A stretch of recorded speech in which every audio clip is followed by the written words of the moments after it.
Hey guys, welcome to another vlog. Today is October 15th and I am doing this vlog. I will admit I'm doing it ahead of time. I'm in my house, as you can tell, but I knew that on October 15th I was not going to be in my house. But it wasn't really a topic that I wanted to talk about while I was not home or if I was like in public or around other people, because it's not anything that I've ever talked about before. In a video, and I've kind of avoided talking about it for a long time because I didn't want, I don't know why I didn't talk about it, because it's probably still been pretty hard, I guess, for me. But for those of you guys who don't know what today is National Infant Loss Remembrance Day. So today is a day where people remember all of the pregnancies that they've had, or the infants, whether they were in pregnancy or they were stillborn or they were infants who didn't make it long past birth. It's a day of remembrance for people. It is also symbolic because I lost my own infant on Infant Loss Remembrance Day 4 years ago. So when Boo was just a couple of years old, I was pregnant with her sibling, and I found out on October 15th that the pregnancy was no longer viable and I had lost my baby. And it was really hard because we had already gone in and seen a heartbeat, and we had already gone in, and I was like 4 months pregnant, I think, at the time, and so I'd had a really long time to become comfortable with the fact that, you know, when you first get pregnant, if you've never been pregnant or if you know someone that has, you have this like really scary period in the beginning where you don't tell anyone and you don't want to get any information out to your family and friends, because then if you do have a miscarriage, it's a very public thing. You have to go back and tell everybody, oh, well, I'm not pregnant anymore, or it's just very hard to talk about. And so they kind of get you past like the safe zone, which is anywhere between 8 and 12 weeks. And then they say, you know, basically at this point, the risk of you losing a baby is very, very small. And so in my case, I'd already had a healthy pregnancy before that. We'd already gone in and seen a healthy heartbeat. We'd seen the baby moving. And then I got past like the safe, you know, point, and everything had indicated that everything was fine. And so we had told all of our family and friends that, you know, I was going to be having another baby. And then unexpectedly one day I started having a bunch of pain and had some other symptoms that made me really nervous. So I called my OB and explained the situation, and he said, look, Erin, I'm sure that it's fine. You know, everything that you've ever done has indicated that, you know, you're healthy, everything's fine. You know, I wouldn't come into the office if I were you or going to the ER, but if it makes you feel better, you should go in and, you know, get everything checked out. So I just really had this like really sinking feeling in my heart, and I didn't feel normal. I didn't feel right. And so I went ahead and went into the emergency room, and when they were doing the sonogram, no one would talk to me. They wouldn't show me the screen, and they wouldn't, normally they let you listen to it, and they were hiding everything behind me, and they told me that they weren't allowed to say anything. And so then they made us go back in the room, and then the doctor came in, and he basically said, you know, there's no heartbeat. I'm really sorry, I did not want to cry, but I wanted you guys to understand that this is something that is very serious and very, it doesn't ever go away. You never stop thinking about it. And, it's really hard for people to deal with. For the women and for the families involved.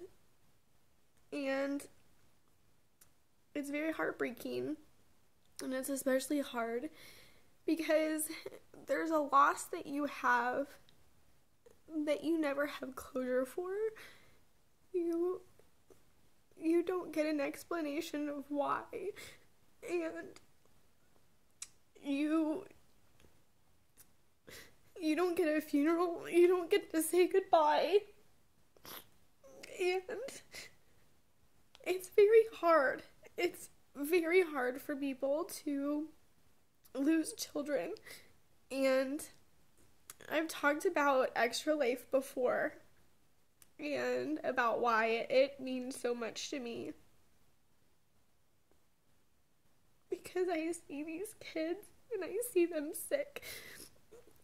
And it reminds me of my own kid that I lost. And I wouldn't have like a little kid. He wasn't, 4 or 5. But I know as a parent what it feels like to lose a child. And I don't want another parent to have to feel that heartache of feeling like something's missing.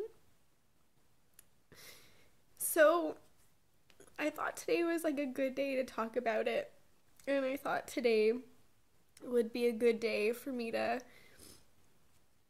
share this story with you. It's not something that I've ever talked about. I've never shared this with my viewers. I've never mentioned it. It's a very private thing. And I just thought it would be really nice for you guys to understand why I am the way that I am with Boo, and why I prioritize my time with her the way that I do, and why I'm so passionate about children's charities, and especially with Extra Life and Children's Miracle Network hospitals, because it's something that has affected me personally. And I know that there are some of you out there whose moms or sisters or girlfriends or wives or someone who has lost an infant, whether in pregnancy or stillborn. And it's hard. It is really hard. I mean, this was like years ago and I'm still here crying about it and I can't really talk about it. I would tell you the story behind it. But I don't know, I don't think I can tell it without like getting like the whole Kim K ugly cry. So maybe I'll type it out sometime. But it was a very hard time for me.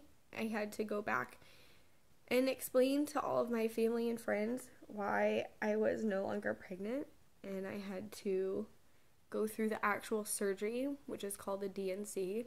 It's where they go in and just basically take the baby out, because sometimes you can't deliver it. But there's nothing you get. You go in with a baby and you come out with nothing. And that's it. And then they send you home. And then you're just at home. And when I started YouTube, it was, I guess, probably 6 months after this had happened.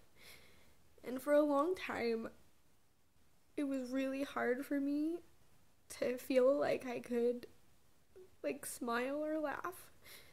And I was worried about Boo, and I was worried about being a bad mom. And I was worried about, if I couldn't protect the baby that was inside of me, how was I going to protect the one that was, like, walking out on the street? And it took a really long time for me to not feel sad anymore and to stop crying.